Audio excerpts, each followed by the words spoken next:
amateur MMA fighter, 2-0, and both wins coming by TKO. Let's get into that. All right, guys, I have a teammate. His name is Alan Esparza. He actually trains at my gym, but he trains full-time at another gym. We're going to get into all of that. It's very nice of him to have me come down, show me his gym, and give me an interview. But without further ado, let's get into it. My name's Alan Esparza. I'm from McMinnville, Tennessee. I'm a MMA fighter, amateur MMA fighter, and my record is 2-0.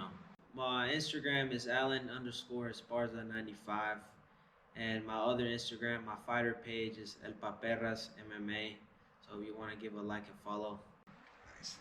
So tell me, what got you into fighting? I know it's the typical question. Mm-hmm. It's the easy, but we got to start somewhere. Let's start there.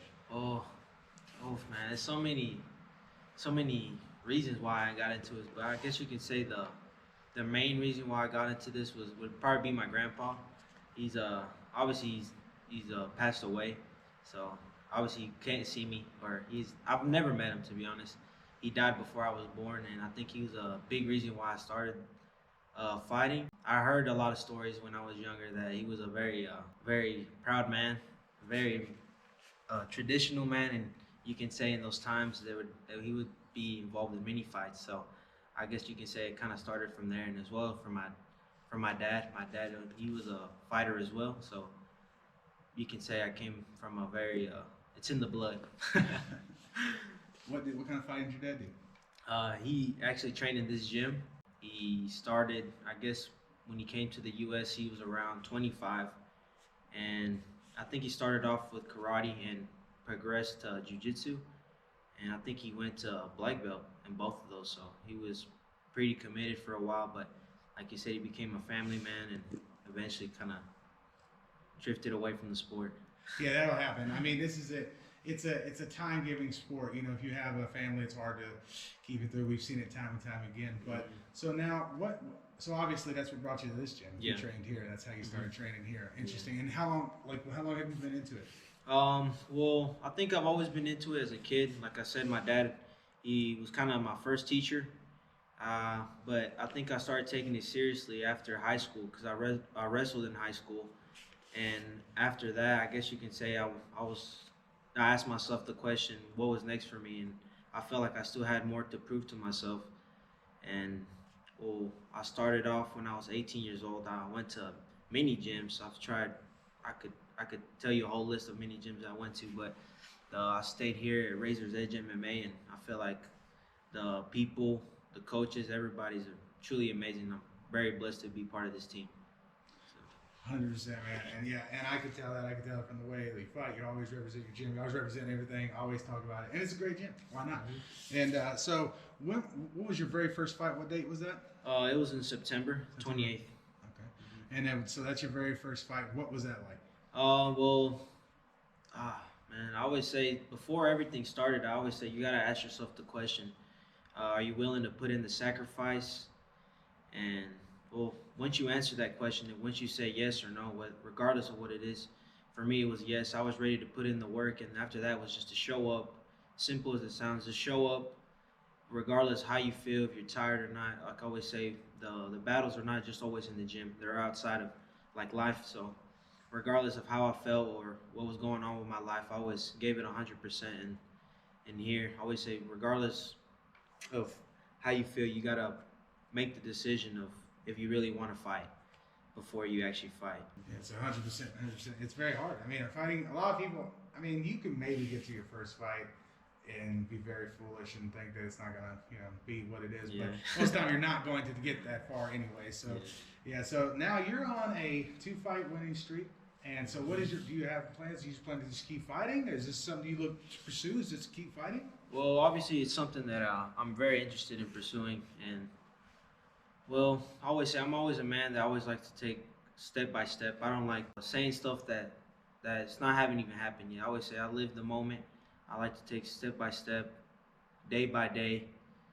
And I think my next fight's in March, so I'm hoping to get a good opponent and see where it goes off from there. I always like to say step by step. I never like to get ahead of myself.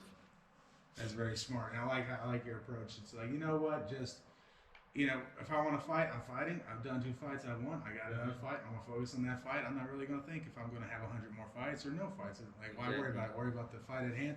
Very smart, Alan.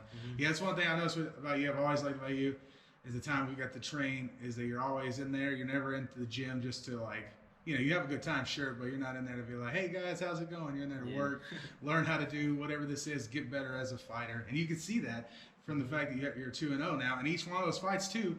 Are they both TKOs? Yes. It's both TKOs. So that's not something that just happens. It's like, so you're in there to finish the fight, and every time you have won now in our little chat group, when we see, hey Alan, look at Alan, it's nothing but pictures of dogs, and just as Alan's a dog, he's out there just ripping people up because so far, man, it's been awesome to watch you do it, and it's just been great to train with you and then see you go out there and do it, and it's been amazing so far. But that being said, it's like, so with fighting, one thing I always like to ask a lot of the fighters, so far you only had 2 fights, so this may be, you may not necessarily have an answer to this question, but what intrigues me is how you feel right before the fight. Like, have you developed a routine yet, or has it been different every time? Yeah, well, I could say just for me personally, I think the way I prepare myself is just training hard. I think you can tell yourself this, that, but I feel like if you don't put in the work, you're gonna end up choking it when you step into that cage. So the way I prepare myself every fight is to train hard and actually want it. Like I said, you can train hard and still not be a warrior. It has to be something internal, that inner strength. I always say, because there's not gonna be days that not every day is gonna be the same that you're gonna be feeling good. There's days that you can get beat up. There's days that you're gonna be the hammer or the nail. Regardless, you gotta. I think what separates a warrior from a fighter is that it's the inner strength. You gotta have the mental aspect of it, and I think that's the most important about being a warrior, I say. So I think you have to prepare yourself mentally. You gotta think scenarios in your mind that you don't know if they're gonna happen or not, but you gotta be ready for everything, I always say. Yeah, I can tell that from you, man. I can tell that's your approach always. So so you take someone like, it's always intriguing, like Boss Rutan, I'm sure you've heard of him. He talks about like before the fight, how he likes it to be fun and games, laughter, and there's always someone that tries to pull him to a side and be like, get him. He's like, I don't want to be hyped up. He's like, I'm ready. And then other people like Dan Henderson, he's like falling asleep waiting for his fight. It's like, so what is that last hour before the fight?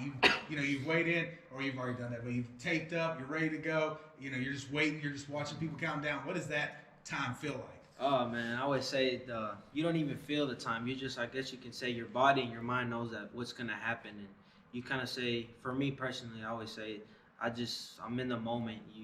Time doesn't go fast or slow. You're just there, and before you know it, it's almost time to go. And I always say that I'm a big religious man. I'm a Catholic man by faith, and I always pray to myself, or I trust myself more than anything. I trust the hard work I put in.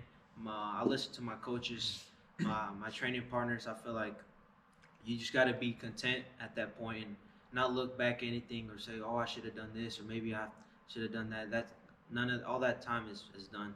You got to just be ready to fight. So I always say, you can say it's more of a zone in. It's time to zone in, regardless of how you feel. If you're afraid, everybody's afraid.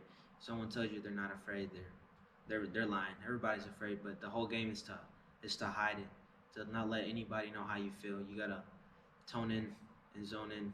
So. Yeah, so so it sounds like that's what you do then. So what you're saying is that you're pretty much just locked into the moment, not thinking about anything, not thinking about what kick you're even gonna throw, you're just getting ready to like go to war. Yeah, I'm just locked in and to look in the guys in the eyes and see. You can tell by like somebody's eyes if they're really in it or not. So. For sure, 100%. And what do you think when and you're pursuing? Obviously, you've been just kind of just dogging people down. So obviously you're a mixed martial artist. I'm sure you're well versed. I've seen you're well versed in all these ways. But do you gravitate towards anything? Do you gravitate towards striking, boxing, jiu-jitsu, wrestling? No, I always say every opponent is different, and that's how it should be. Everybody has their own style, different mentalities. Some people like to push off. Some people are more defensive. Some go to strike, and I'm saying, everybody's different. So I never look at the opponents the same way. Everybody's different. So every fight, I don't expect it to be the same. So always I always say, whatever's there, I'm gonna take it. So that's how I think. Yeah, so just very well Mhm. versed, which makes sense. Yeah. I mean, every martial artist should be, but hey, you have your things. Every martial artist too. Like we've seen, Sean Strickland very much. He obviously has a ground game because no one submitted him. But what does he do? He focuses on striking. Yeah. Everybody has their thing. But I like to hear that it's very GSPS. Yeah. It's like, just do it all. Be the best at it all. Mhm. And that's at the root of it. That's what you really got to do. Is you got to focus on these type of things. What when you first started your very first martial art, was it here? Yes. It was, and what was it at that time? It was jiu-jitsu. Just jiu-jitsu. Yeah. Okay. So your very first martial art was jiu-jitsu. That's Mhm. awesome. That's awesome. And what currently because obviously once you get old enough to get your a blue belt now in jiu-jitsu or what? No, I'm still a white belt. You're still doing your white belt. Yeah, well that happens a lot when you focus on MMA because you got to. To really progress, you got to do the quote unquote gis. Yeah. It's like, and that's useless in MMA. But that's interesting, man, because you're so good. It's like, but I get it because of MMA that happens. Mhm. But yeah, it's like because every time you move, I was like, I tell you what, don't enter any jiu-jitsu competitions under white belt. Yeah. You can if you want to just take everyone's money, like take it go, man, because your jiu-jitsu is awesome. It's all right. I love it. Your jiu-jitsu's good, your wrestling's good, your striking's good. It's always great, man. That's why I see this progression. How you're doing great at your gym, man. So now let's go ahead and lean into a little bit more about we don't have to talk about plans for the future, plans for anything like that. But if you wanted to pursue more of a professional thing, hypothetically, would it be more of an MMA career? Would it be maybe a jiu-jitsu career, or maybe even a boxing career? Who knows? Well, I've definitely given the thought of boxing. I've always been a boxing fan, especially from my Mexican roots. Everywhere in Mexico, there's a boxing gym around. So it's definitely something I would look into the future of boxing. But right now, all my focus is MMA. Of course, yeah. It's just it's interesting to see those passions because boxing is great. It still is it's one of my favorite sports too. And I had a feeling that you had ideas that some good old boxing, especially when I see your shadow boxing over there. Yeah. You're thinking about all of them. I can see them. All right, man. And so, what is there anything particularly that draws you to just I know we've kind of gone over this a little bit, but is there just something that makes you keep coming back to the MMA world and training world, whatever? It could be just the day before you got a good submission, the day before, or is it just the pursuit of getting better? Ooh, man, that's a tough question. I think what brings me back is more than anything, just I guess you can say something I've proved to myself because I feel like I wasn't as strong as I am right now. I feel like it's always you can kind of say it was a dream as a kid. I think it's always something I always wanted to prove to myself that I can be a bad man. I think it's like you said, it's definitely it's a love and hate relationship. Not every day's gonna be the same, but I always say you got to be crazy about it. I've never met anybody here that's normal. Yeah. You gotta be a little crazy to enjoy the sport and do it every day, especially high intensity.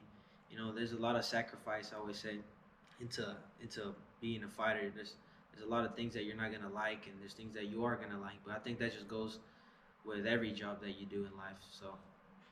Yeah. So why would MMA or this sport or any of it be any different, right? Yeah.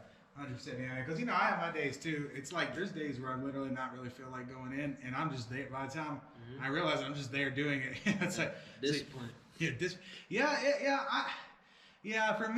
For me personally, it's I guess it is discipline, but I guess to me it's what's the difference between discipline and a drug addict? You know what I mean? Because it's just not crack cocaine. But if it was, everyone would hate me. Parker's the worst. He always is out there looking for crack. But I just happen to get lucky to where the one thing I love the most is martial arts, and it draws you back. It just keeps bringing it back, and that's just something that I got that's lucky. It's and obviously you too. It's you need it to be good at this. Obviously, you can't. You can be a passive person, do all right, but MMA, it's dangerous. Even amateur MMA is dangerous. That's the one thing. So tell me about that a little bit. Is that obviously we understand what it is. But do you think about the dangers of MMA? When you actually go in, since you're the one actually doing it? Yeah, obviously, I think before you step in the cage, you gotta know that anything can go wrong, or even in camp, and anything, even at a camp when you're walking, you never know, you can get mugged or anything can happen. So I always say it's something that you have to accept before you step in, because if you don't accept it before you step in the cage, you're gonna be scared to throw a kick, get kicked at, or anything. So I feel like you have to accept that it can happen, but that you won't let it happen. That's how I see it. Yes. I can see, man. I can see that you're on a great track, man. And I came down here today because you're doing great, obviously. And I think people need to see you, see your gym, see your stuff, see what you're doing. You're on a way to just, doing great. And I'm glad you gave me the time here. Now, and before we wrap it up, the first thing I'd like you to do is just go ahead and take a minute. And we've obviously been talking about what you like in martial arts, but go ahead and take a minute. If you have anything special you would like to say about martial arts, it could be just heartfelt. It could be just keep at it. Whatever you want to say about martial arts. Okay. Well, I think to be not just a fighter but a warrior, I think it takes a lot of battles, internal battles, external battles that you have to go through, not with yourself, with people, and life in general. I think it's not an easy path, but it's a path that requires a lot of resilience, discipline, determination. I feel this is a very hard path, but I think, like I always say, there's only a chosen few that can do this. Because I've seen a lot of people that walk in this gym, and I think you can almost sense the fear, the doubt that they have. But it's normal to walk in here and to be afraid. But I feel like regardless of how you feel, you gotta make that decision of that if you want to be better. And I feel like it's something that changes every day. It's an internal battle, and I feel like to be a warrior, you have to be kind. You have to be kind. I feel like to be compassionate. Some people take it as weakness, but I feel like being a warrior is being in control of your emotions and your desires. I think everything's about discipline, hard work. And man, there's so many things I can say about being a warrior, but I think it's about being at peace with yourself, with where you at in life, how you see stuff, and I think that's about it, man. I feel like a lot of my roots go down to just hard work, man. Because I feel like I come from a place where, well, a lot of your dreams don't come true, So I feel like I'm actually happy where I am today, and I got to prove to myself and people that regardless of where you're from, how your parents are, who your parents are, where you come from, doesn't matter. I think the story doesn't end until you make something happen. I say, I think you get the final say in how your story ends. So that's what I gotta say, man. I want to also thank Parker. He's a great guy. I want to thank him for giving me the opportunity to speak to the camera and everybody. Yes, thank you, man. Great job, brother. Okay, so there we go. The interview with Alan went great, obviously. Alan is such an interesting dude, man. Like I said, I've known him for some years now. In the span of time that I've known him, I've got to watch his evolution of a fighter, as you will, all the different things I've seen him. And now to see him go through 2 fights and he's undefeated and just straight, with lack of a better term, just beat up his opponents. It's like not being mean, not trying to be unprofessional. It's just how it was. I mean, it's what fighting is, but the fact that Alan was able to go out there and just beat him down, man, and just to see the guy's progression. Like I said, he was nice enough to have us come down to the gym, awesome coach. I know a lot of the guys there, they also sometimes train at the gym, and a couple of them train full-time at our gym too. They train at both gyms. You got to do that, depending on where you're at when it comes to MMA, because, sometimes you still, even though both gyms offer both, you still get, different things at different gyms, different looks. It's just a great way to do it if you can. And these guys are dedicated, and that's why they do it. But, this is one of the reasons I do these things, man. Getting to know Alan and just hearing the stories, like why he does what he does. And, it's always different. And, obviously there's always similarities too. There's just always something different about an individual who does this. And to hear these stories and just to hear these reasons and all these things that motivate them, it's just, it never stops. And it's so awesome. And I'm very lucky that I get to have people, that will allow me to come and do these things. I'll say that. And getting to know Alan even more than I have over the years, I didn't know anything about him, like doing stuff because of his grandfather, and I didn't know his dad trained at the gym and started training when he was young. There's just so much to it. I think even though it's pretty well known that MMA is a common man's sport, I still think that you need to see these type of things because, most people that watch, big UFC, Bellator. I guess Bellator might not even be around anymore, huh? But whatever the case is, these type of one championship, when you see all these guys at the top and you see these same type of interviews, it's just they've been through it so many times. You don't realize how common, the individuals are, and how, guys coming from small towns are being successful MMA fighters because it's a common man sport, and I think it's important to see these type of progressions. Obviously you get lucky. For me, I get to talk to these people, and of course, I'm lucky enough they keep pursuing, and who knows where they go. And I got those, first few interviews with them, and that's obviously a big bonus for me, of course. But I love people, and I love individuals, and of course I love, MMA, and I love just talking to different people and getting to know them, especially, of course, in this mixed martial arts world. And we'll just continue to do it, man. I'm so glad that Alan came and was allowed to just, get to know him and share his time with us. And I can't thank him enough for that. Again, if you've seen it, thank you again, brother. And thank you to everyone that helped out and, dedicated their time to help these things happen, man. Of course, if you made this far in the video, don't forget to comment, like, subscribe, share, comment, all that stuff. Definitely comment, because I want to know what you think about Alan, what you think about his career, what do you think about the clips you got to see. Definitely check into his fights, and he has more fights coming, I'm sure. And if you're watching this in the future and you already know Alan, and he's a retired champion, because that's how far we are in the future, just know I'm the guy who got to know him in the early days and got one of the first interviews with him. So there you go. I win, future people, if you're watching this. Plenty more to come, guys. Plenty more interviews coming up. So just keep following the channel. We got things coming from everywhere. New videos coming. We always shoot for the once a week. Maybe it's once every 2 weeks. But guys, I hope you enjoy the content. Thanks again.